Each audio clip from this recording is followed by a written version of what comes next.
Hey everyone, welcome to the Training Friday edition of The Bullet for September 2nd, 2022. I'm Paul Lathrop. I'm the Deputy Director of New Media for the Second Amendment Foundation. Joining me today, as he does on every Training Friday, Tom Walls of the Firearms Academy of Seattle. Tom, good to see you, man. Thanks for coming along for the ride today, man. You too, Paul. Good to see you again. All right, today what we wanted to start off with, and we could take the entire 30 minutes to talk about this, or we could wander off to other topics. By the way, if you have a topic you want us to cover, or if you just want to comment on what we're talking about, if you're watching on the Polite Society podcast feed, comment on the live video either on Facebook or YouTube. If you're watching us anywhere else, if you're watching us on OpsLens or anywhere else, go to Twitter, tweet with the hashtag #TheBullet. We'll get those comments as well, and we'll get your comment up and on the air. We'll discuss your comments on the air.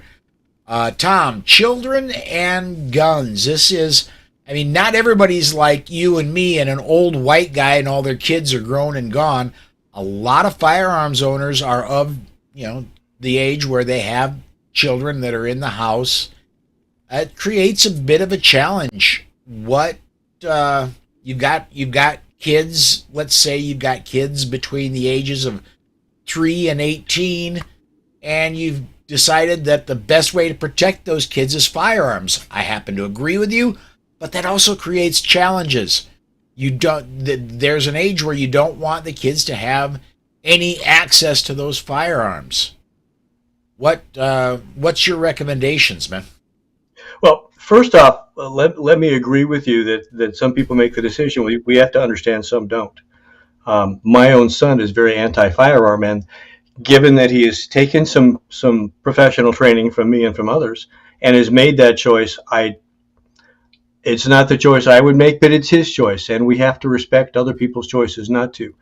That said, and I think other instructors around the country will agree with me in their own experience, that we're seeing a lot more people come into the firearms community, i.e., they have purchased a gun for their own use, not just as a trophy, but to employ in some way to make their families somehow safer. And we can certainly talk about training at another time. We've mentioned it in the past. But those people, when they come to us, they are real new, and they may not think like we do. They don't look like we do. We are seeing, even here in the conservative part of the Pacific Northwest, we're seeing an increase in carry permits. I saw an article from Dave Workman just today. Dave Workman, Second Amendment Foundation, and a prolific writer, mentioned we have now in excess, as of last month, 677 plus thousand concealed carry licenses, CHLs they're called here in Washington State. The largest county with that number is King County, which is basically Seattle. Yeah. Those folks are coming to us with no experience with the gun. We're seeing them in class. The last intro class, we had pretty much every skin color, pretty much every gender identity, as near as I could tell. And frankly, I don't want to tell you how I sleep. I'm not going to ask how you sleep. All ages we had, for literally just barely old enough to be around a gun to needed help getting up and down, sitting in the chair. We're seeing these people and don't have the background like you and I. I grew up with guns. My dad wouldn't let me have a BB gun. He said, no, you'll get a real one when you're old enough. And in our house, we naturally had things to do with the gun. These folks don't. They're coming into it fresh as adults, and they maybe have kids. And a lot of them are saying, I'm getting the gun because... And now it's much more interesting reasons, and a much larger percentage, 50% female now or more, protect us because of the way things are, because the police can't respond, this sort of thing. So when we have a parent new, we need to give them these tools and these things to think about. I heard of someone that I know well recently decide to get a handgun to protect his family. He lives rurally. Mm-hmm. And I'm not sure if this is true because I heard this secondhand. He's going to hide it in his sock drawer. Yeah. I haven't had a chance to speak with him, but a gun person I know has, and hopefully maybe clued him in. No. Yeah, that bad idea. So the first thing is storage. You have to first make it safe and then deal with the training. So kids will find stuff, and anybody that's raised kids or been around kids knows kids will find stuff. My grandnephew is not quite 4. He is fascinated with this apothecary cabinet we have. It's a replica Asian apothecary cabinet with all these little drawers, and he's constantly going through them, which is fine to keep him busy. But what if something was hidden in there? Well, So the gun or guns is either on your person under direct control or secured. And by secured, I mean where people can't actually physically touch it. Okay. There are always exceptions to rules in my house. We don't have any kids right now, except when grandnephew comes over. But I might leave a handgun on a table next to me. If I leave the room, I take it with me, just out of habit. Yeah. But first, you have to secure the thing. If you do not have kids, I want you to think back to when you were a kid, and how good were you when you were a kid at finding Christmas presents in November and early December? Oh yeah. Yeah, Mom had them in a suitcase. I learned how to pick locks. Yeah, exactly. So don't underestimate how good kids are at finding things. They are wonderful at it. So we need to do more than just get it out of sight. I don't care if a kid knows that I have it or even knows where it is, but I want it so they can't. And just for reference, I'm using dummy guns today. Yeah. Or I have one handgun. If we get to another segment that's disassembled, they want to pick it up and touch it and play with it, because any kid that's ever watched TV has seen a handgun at some point, or rifle or shotgun. Yeah. The thing is, when we talk about storing guns, we always go, get a gun safe. And that can be a significant expense. It can certainly be something that takes up a lot of room. Now, folks like you and I, yes. Yeah. If you just have one gun, something to secure it, and it doesn't have to be expensive. What it has to do is secure the gun so it can't be fiddled with. Now, we're not talking burglar proof. A burglar can grab something and take the box to their home and open it at their leisure with tools. And there are ways around that. But for today's purposes, we're talking about kids. If you have, and I grabbed a couple examples. This is just a standard Pelican case, that opens up, right? Opens up. There we go. A simple TSA lock, even through one of the little holes, if you can see the little holes there, will take care of the job. As far as locks, my personal preference is for a combination type lock, because I will sure as heck lose a key. Although they're nice to have for backup. And it's usually 3 digits, something you can remember. Again, it's not securing the national secrets or the nuclear codes. You're just making sure that it's a number under stress you will remember, and that you can get access to it, but the kids can't. When we stayed in Alaska one time to help with some folks when Masada Yub had a Mag 40 class up there, we flew up, and they're LDS, and they had a passel of kids, including some young ones, and they provided for us a vault. I dragged this one out of my truck. I hope you appreciate the effort that went into it. This is a numerical vault. Okay, I've got a note here that's also backup because it runs on batteries. The date, the way I last changed batteries, and I'll change them annually. And there's also a key backup. You can see that right here. I punch in my code. The door automatically flops open. I've got a handgun in there, so I've got quick access to it. Kid, if they're strong enough, can pick this up and take it to the room, but they're not going to get it open. For the truck, I've got a steel cable here that I can just attach it to a structural member. So unless a bad guy, if you want to worry about bad guys, is carrying, like a cable cutters or, a battery-powered grinder, if they were to take off your catalytic converter, I'm pretty good. It's hidden. Serves purpose if I need to go to the post office. But for kids, put that right at bedside, under the bed, wherever you've got it. Right. If that's a little big and bulky, you've got these things from Cabela's like $25-$30. Yeah, let me get a couple comments in here real quick. Comments already, my goodness. We got John over on the Facebook side. He's got a couple comments. His first one is, many newbies have no family or military background with guns. Yeah, absolutely fresh. They're not dumb. They're just a world they haven't walked into before. You know, put me with a set of tools or a welding machine, I'm totally clueless. I'm not uneducated, but I'm not educated in that. Yeah, exactly, John. Exactly. We've got to help them out. And a gun cabin mate is much cheaper than a gun safe.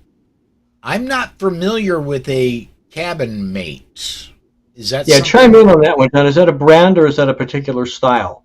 Because what I'm showing, I'm not real sure. I'm going to put you up solo on the screen. Yeah, these little thin things. I just showed this a second ago. This particular one has a key. My preferred one is being used by someone right now. It's on loan, and it's got a 3-digit combo with a key backup. But those fit very nicely in your luggage. These small ones also come with a small steel cable, typically, that you can thread through the back of this and around something structural like the handles in your luggage, your checked-in, declared luggage, or at home around something that the kid can't wander off with it. When I drove truck for a living, I had one of those in my truck. The cable ran through the passenger seat so that if somebody were to happen to somehow get into my truck, if I forgot to lock the truck as I was running into the truck stop to use the bathroom, they couldn't just reach in, grab the box, and pull it out. The majority of those things in my law enforcement experience are smash and grabs. And the bad guys don't want to walk around the parking lot at whatever store with the big set of cable cutters. But if they see something, which is why the instruction is always hide stuff in the back seat. So, yeah. Oh, that looks interesting. I don't know what it is, but I'll grab it and I'll find out later. Just give them no incentive to do that. They'll go get somebody else's, but make yours less attractive. A couple more comments I want to get to. One of them is specifically for Washington State, which I think you are particularly. Yeah, exactly. Let's get to this first one here quick. From YouTube, Ayatku. I think safe storage should be strongly encouraged, but I have concern about legal restrictions. You know, I'm right there with you, man. I just as in I believe in training. I think everybody who owns a gun should strongly be encouraged to go to training. I love training myself, but I do not think it should be a requirement legally of any kind. Same thing with storage. I believe it's your personal responsibility if you own a firearm to make sure every firearm is safely stored if it's not on your body. However, I don't believe there should be a legal requirement for it. I have no thing about that I can argue, Paul. I'm with you with the training. I'd like to see training encouraged, maybe a discount on your carry permit or something to encourage it, but I don't think it should be enforced.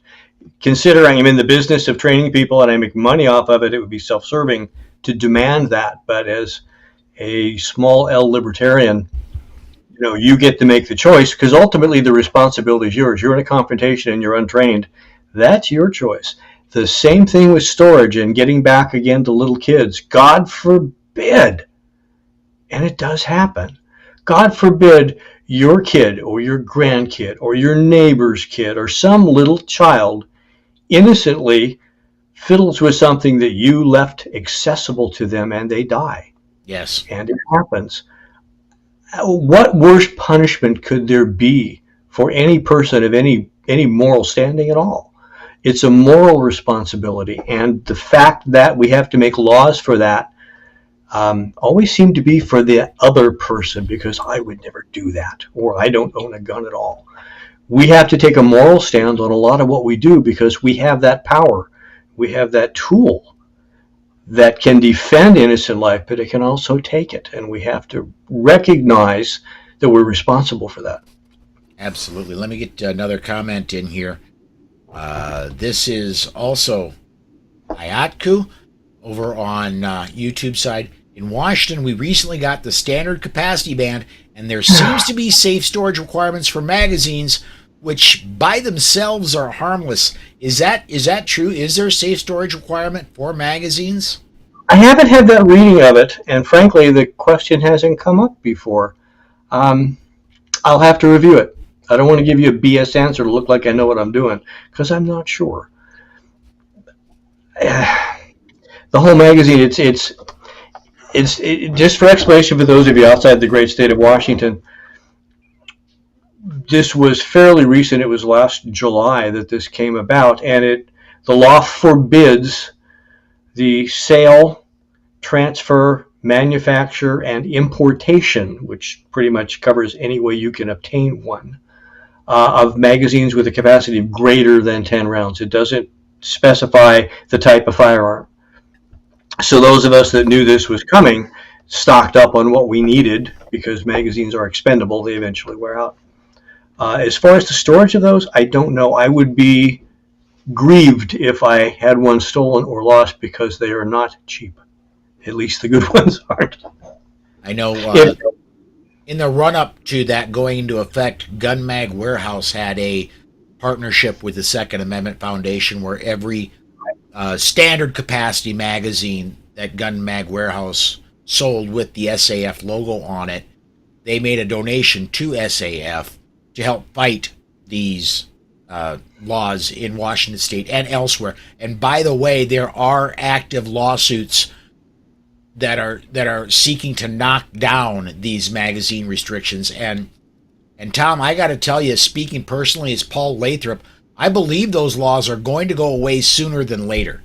I don't think in 5 years we're going to have. I think by then it will have made its way far enough up to the Supreme Court, if not to the Supreme Court, and they will have gotten knocked down. And anywhere that is served by the Constitution of the United States, that's all the states and all the territories, you'll be able to own whatever magazine you so choose. I certainly hope so. We've talked about this, and I know your other guests have beaten this. I won't say to death, because it's an important thing. The portion of Justice Thomas's decision for Bruner recently that talked about in common use, the standard capacity magazine. Another great way to think of it is, what do your local law enforcement carry as far as magazines? Yes. You can talk guns too. In their handguns even. Huh? Standard Glock magazine ain't 10 rounds. No, it's the standard. The standard for their standard, for your average law enforcement officer carries a Glock 17, which carries 17 rounds of 9mm. And they carry more than one magazine. Yes. And what type of people are they carrying that gun to protect and serve, so to speak? They're carrying the same criminals that attack us. We're their prey. The bad guys' prey, certainly not the cops. So the cops are there to do something about it. That's their chosen tool. It seems to me that those professionals might have something behind that professional opinion. Yeah, absolutely. Let's talk a little bit. I want to shift gears just a little bit. We've gone through about 2/3 of our time. We always go through all our time. I very much believe it, because this could be an entire topic for a 30-minute show all on its own. But I want to shift topics a little bit, and let's talk about non-live fire training aids. Okay. We can do that. I have a couple that I use. I have a live fire training aid that I use that's not really a training aid. On my carry gun, and I showed it to you pre-show, on my carry gun I have a Crimson Trace laser grip. It's not, it doesn't go on the grip, it mounts on the trigger guard. Oh, the laser guard, just laser directly guard, yeah. Below it about yay far. Yeah. Exactly. Yeah. I've got guns with those. On my Glock, that is one of my home defense guns. I have a Mantis X that I use, and I have used in the past, although I do not have one now, I have used cert guns to help with my dry fire in the past. I mean, I know you encourage everybody to do dry fire, but I myself believe cert guns and the Mantis system in particular can help you a lot with your dry fire training. What are Again, I your won't thoughts? disagree with you. I am not. I do not own either, mostly because I'm a cheap bugger. Traditions. Because I don't own them doesn't mean I don't like them. I'm just, if you want to send me some money, that's fine. Or send me a Cert gun or a Mantis X. I'm not at all familiar with the Mantis X other than trying it when they first came out. The Cert pistols, one of my co-instructors um, takes one, and when we teach together, we teach usually a concealed carry class. There'll be three of us. And he'll bring that, and that'll be his contribution. And there's certain demos where that's right handy. I'm going to take the non-gun here. This is a 1911, one of my favorite training guns. This particular one has served me for a number of years, and I've taken the slide off, so it's not really a gun. So I can do this. And the battery is a little low on this laser. But you can see that when it's actuated, so for dry fire, what I will do with this gun is I can dry fire, and I'm not going to do this on a frame without a slide on it. Okay, and if I'm snatching the trigger, I can see that just at my targeted distance, what's going on. I can see the thing move around. So this was my training aid before Cert pistols came out, and the concept is the same. I think the Cert pistol is probably better for teaching trigger control than this, but this will certainly suffice. And the price for a Cert pistol is about what this Crimson Trace laser grip would cost, so it's a push. I think they're both great things to have. Seeing what happens with the gun as you're applying pressure to the trigger. This, as a 1911, this particular one is now too light because it's been well used for me to carry. It's a little below 4 pounds. That's still more than this gun weighs loaded with the slide back on it. So I'm applying more pressure on this small part, the trigger, than the gun weighs, and the thing moving around is really the cause of most shots not going where you want them to be. You've got the sights lined up, but the gun moves around in the process of pressing the trigger. Recoil disguises all that, so subjectively you can't see. But in dry fire with a laser, this one, or the Cert pistol, you can do some really cool stuff. Yes, you can. Why don't you talk about the Mantis system a little bit, because you're way more familiar with it than I am. What advantages are you finding with that? What I'm seeing with the Mantis, what I like about the Mantis system, it works dry fire and it works live fire. And So what does it give you?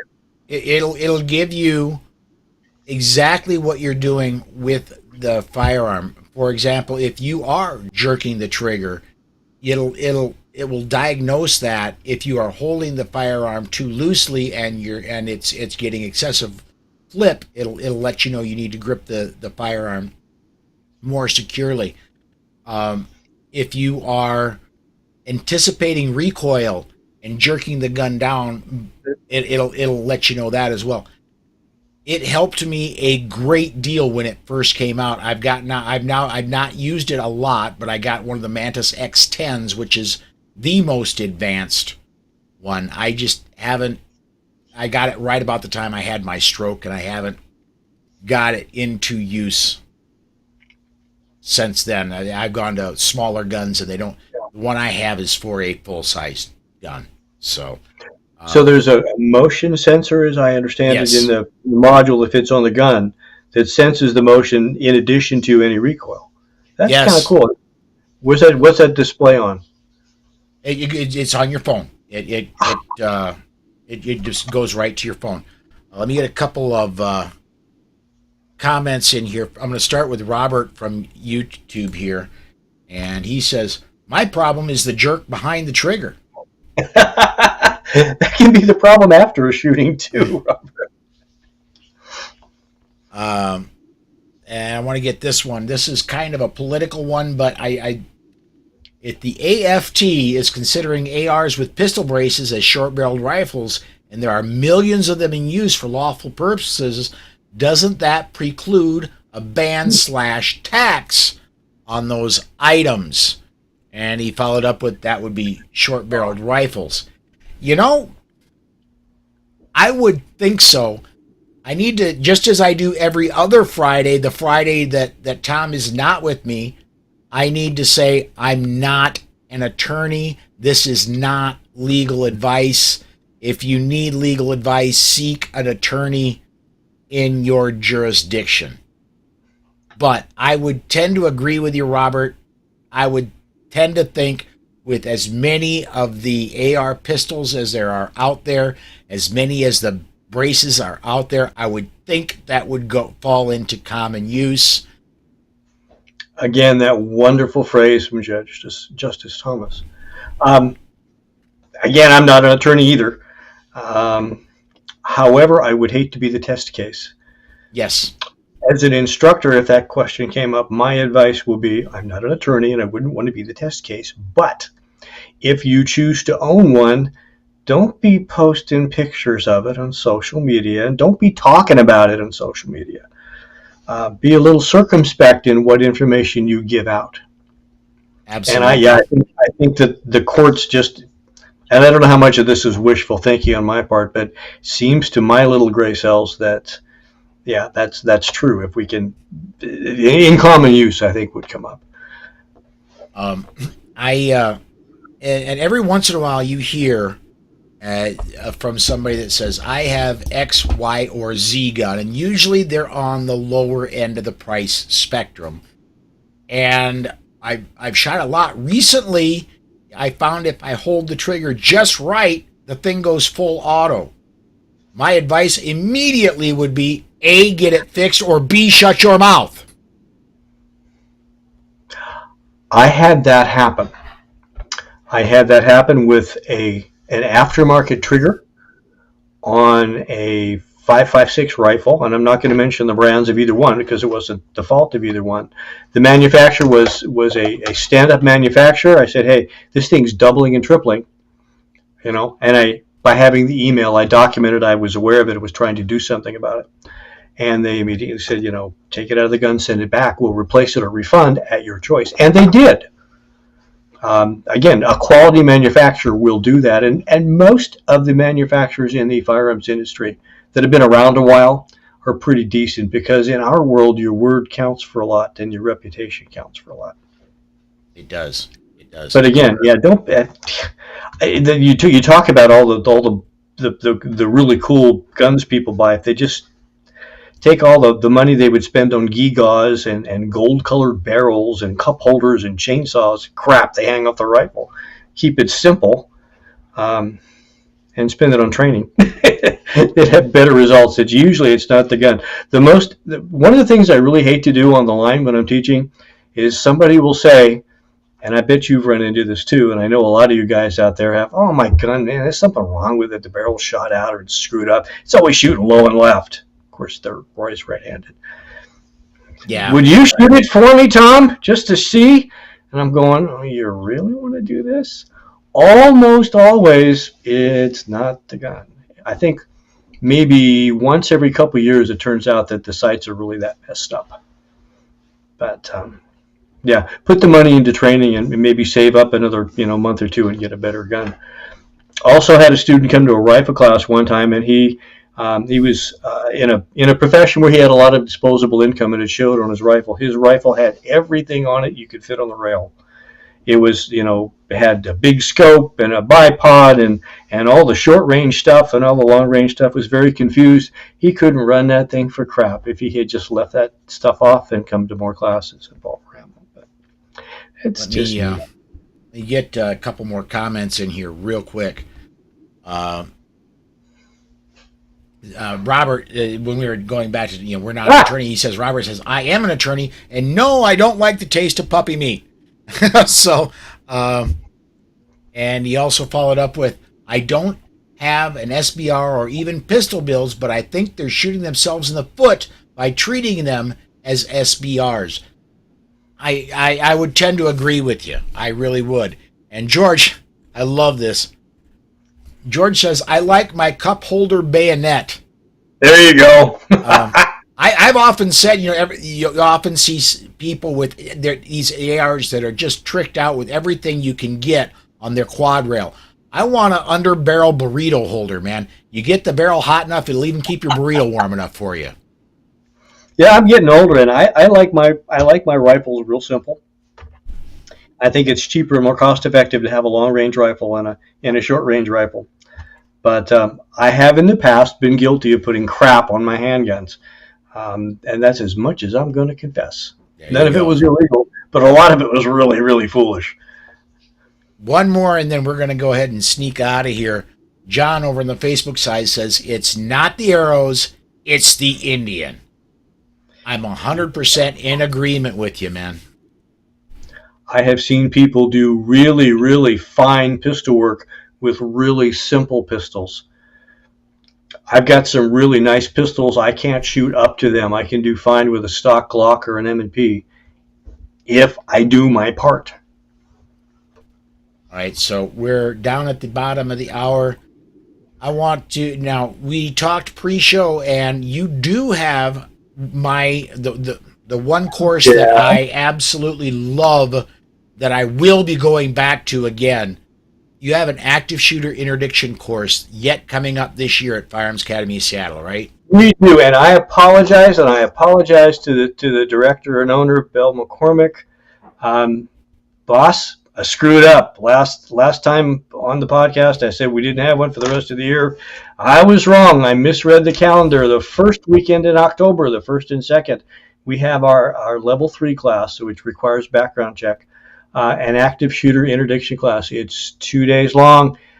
Check the website. Occasionally, and this I don't know if we'll have him with us, we have a gentleman who is currently working for Border Patrol, Andy Brown, who wrote an excellent book, Unintended Consequences, which include his experience with his dealing with an active shooter when he was in the Air Force working security there. Yes. At Fairchild Air Force Base a while back. So yeah, this is a serious course. It involves distance shooting. It involves role play. You'll be shooting out past 5 yards. Well, yes. When I took that course, I did the most difficult shooting I've ever done in my life. I did in that course, and I'll go ahead and I'll admit it right now. The most difficult thing to do is shooting a moving target while you yourself are moving. And that's pretty real world, isn't it? That's amazingly difficult to pull off. I was able to do it. And what this course will do is it'll let you know exactly what your limits are. It'll let you, can I pull off that 55-yard shot? You'll be making them. Can I pull that off with the handgun I carry? I personally could at that time. I need to go back because between then and now I've had a stroke. And my body has changed. I need to know I need to know now what my limitations are compared to what they were then. Dirty Harry was right. Man's got to know his limitations. Yes. If I can take a shot farther out, I'd prefer to do that than getting closer. But I have to know. Hope is not a strategy.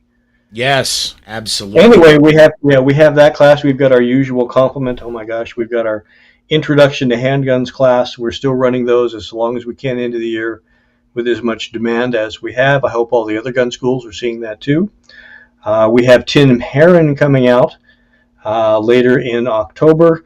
I could sit here and brag about how good our program is. There are a lot of other schools out there with a program, but this is the one I work for.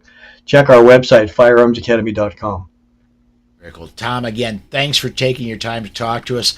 This time goes way too fast when we get together on Fridays, man.